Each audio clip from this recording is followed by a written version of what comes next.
What's up, ghosts and ghouls? We're the Hills Maniacs, and today we're going to be reviewing the newest Ghostbusters movie, Ghostbusters Afterlife.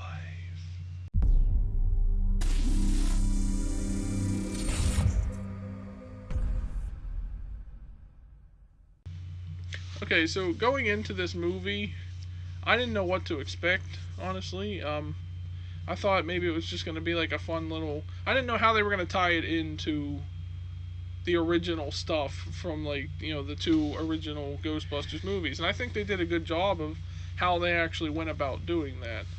Yes, and for them to be able to do it, keeping the continuity without having Harold Ramis as Egon Spangler, you know, to come back for this, because they did a lot of stuff with the old cast and, you know, things with cameos and stuff. And with him not being able to be in this, obviously, right. It was the way they did it. You know, they basically made it without them needing to recast the character. You know, so this wasn't a remake. This was they kind of like a sequel, basically. I mean, if you look at it, like, on one hand, it kind of feels like it was a remake because they even brought back Gozer for this, you know, which was the villain from the first Ghostbusters movie that escapes again, you know, and now the kids in this movie kind of have to, because they find the Ghostbusters tech and everything else. Like, they are actually related. The main character is the granddaughter of Spangler, so that's how they kind of connected that. I thought that did really well. It wasn't just like they just randomly happened upon some Ghostbusters tech. Like, there was a whole connection. Yeah. Like, they went to their grandfather's farm because he moved there. Well, sort of farm. Well, yeah. He moved there after leaving all the other Ghostbusters behind and kind of having a falling out, sort of, with them. Yes, everybody thought he went insane because he was saying that the events that already happened with Gozer and all that kind of stuff in the first one were going to happen again, and there was this whole, like, clock countdown calendar thing in this cave in this one little area. What was it, Somerville? Yeah, I think. And there was apparently the guy that built that apartment building that the first one took place in, you know, where Gozer showed up the where they went up on top of the roof, was responsible for making this small town, because he was using it as a way to worship Gozer. And to basically to ensure that Gozer could still come back and take over the world, which is why he built that apartment building in the first place.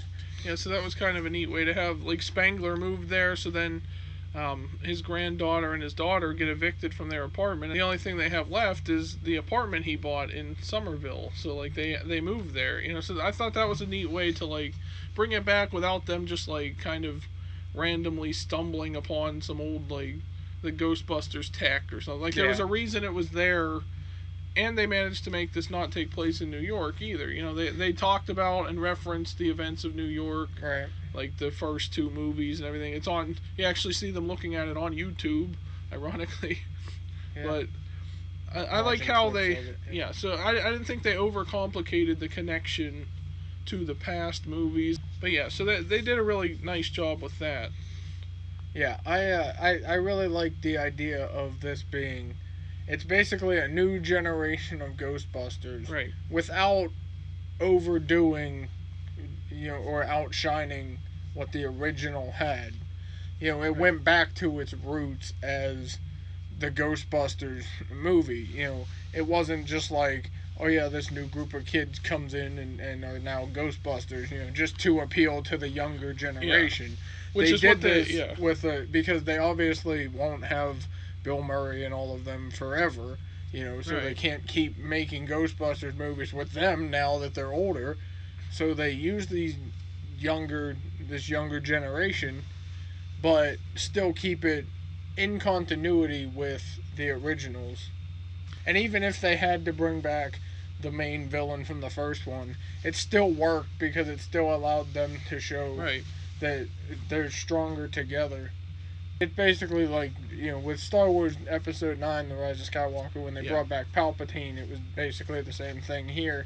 But they did it a lot differently, too, because, you know, Egon had set up this trap so that if Gozer ever did show up, he would be able to capture him. And so instead of them just capturing Gozer on top of the roof, or as the Stay Puft Marshmallow Man, they ended up having to bring Gozer back to this house that Egon had, which was basically a giant trap or a series of traps in order to catch Gozer. Yeah, spoiler alert, the original Ghostbusters do show up, including Harold Ramis. Yeah, as a ghost, which was ironic.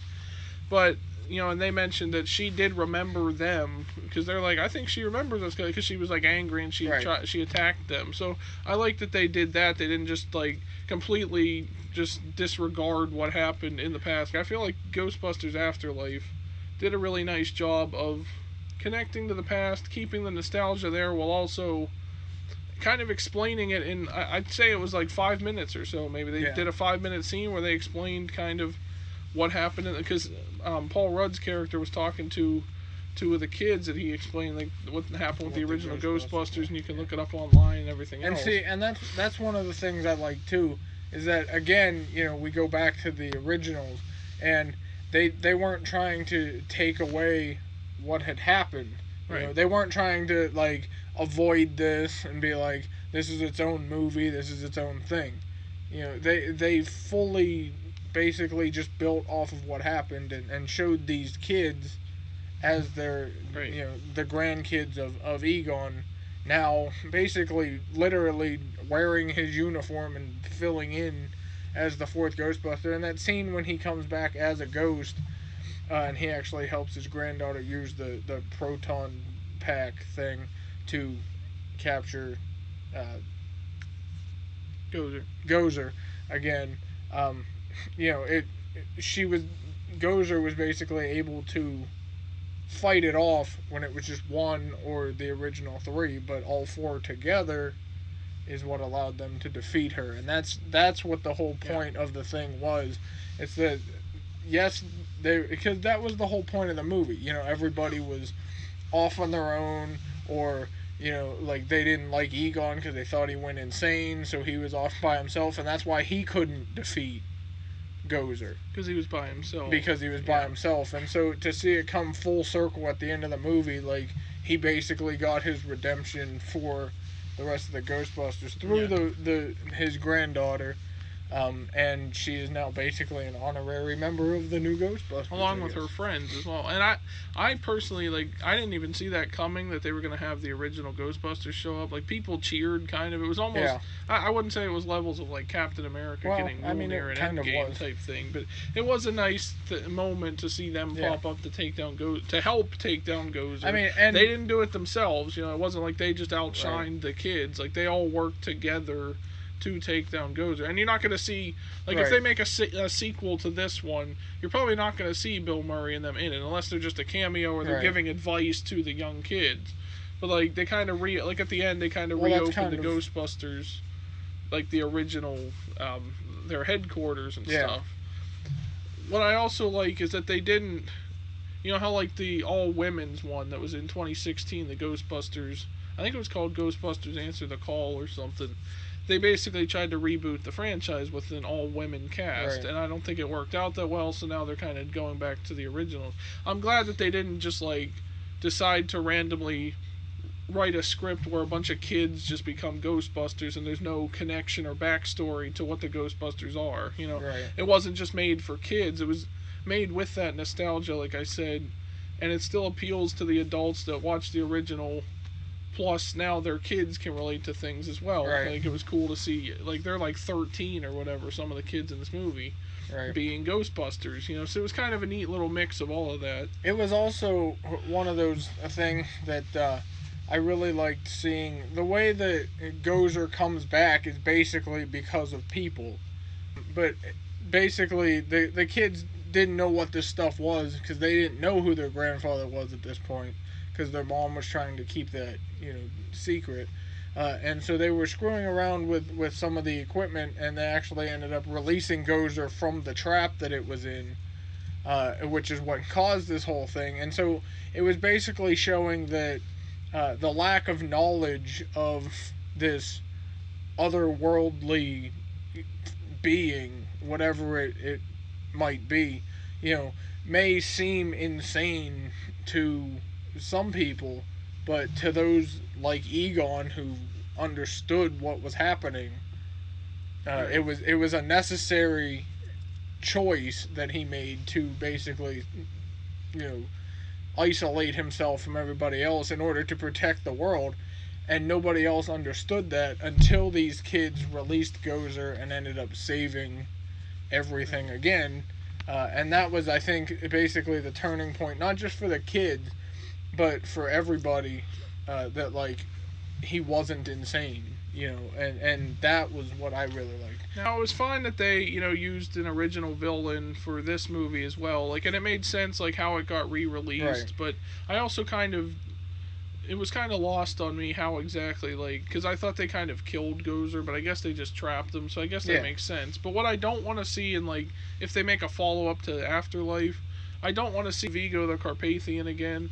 Like, Right. I don't want them to just repeat the same villains we've seen, and even, like, I don't know who was in the 2016 one. Like, I don't want to see that just be in the third one of this either. Like, we need a new villain ghost that we Yeah. haven't seen yet that nobody knows how to beat. Like, Right. even the Ghostbusters. And so it's kind of the same way. But, like, I'd like to see a new ghost villain in the next one. Yeah, I mean, there's only so much you can do with this kind of stuff. You know, I mean, obviously you can create any type of ghost you want. They could make You it can some create kind a of giant Stay Puft Marshmallow Man, or you can create a bunch of smaller ones. Oh, that was my best. That was the best scene. That was But so funny. that was a hilarious scene. I think that was the best part of this movie. There was literally a bunch of miniature Stay Puft Marshmallow Men And from like actual marshmallows. They were crawling out After of the bag. Gozer got released, they were crawling all over the place, and they were actually setting were, each like, other on killing each fire, other, yeah. and they Making didn't care. s'mores. It was just hilarious. Oh my god. And they obviously that's a reference to the giant, Stay Puft that they fought, without actually making that the main focus point. I don't of know. the movie. They gave Baby Yoda a run for his money. I think because these things were cute as heck. They were hilarious though, watching them, and they actually ended up being kind of a focal point of the final battle with Gozer. Yeah, because they're trying to help Gozer because they're ghosts. They were kind of messing with the equipment. Yeah, it was just hilarious. And again, you can make whatever you want as a ghost, and have that be the new villain. But at the same time, it's also because you look at the original Ghostbusters, it was all based on something in history, or at least their history, even if it might not be, like, I don't know, I doubt Vigo the Carpathian was a real person, but for the movie it was, yeah, they had like a backstory for it and everything else. So for this one, they should still do that, like keep it to where it's an old figure from history in some point in yeah, like an some ancient type of Egyptian, history, right? Or I mean, that's basically what Gozer was. Was an ancient god of something, some religion or race or whatever. Yeah. And so if you keep that, but make them a ghost, that's fine. But you don't have to do the exact same ghost, Right. like you said. You don't need Vigo again. Because then it feels repetitive. Yeah. Like, then yeah, it's like, I get that they this. could accidentally release it, but, like, what are the odds they release him Yeah. and not, like, some other ghost? Yeah. But let us know what you guys thought of the movie down in the comments section. Also, be sure to like this video and subscribe for more. Leave the scumbaggery at home, and we'll see you guys in the next one. Peace. Bye, guys. Subscribe.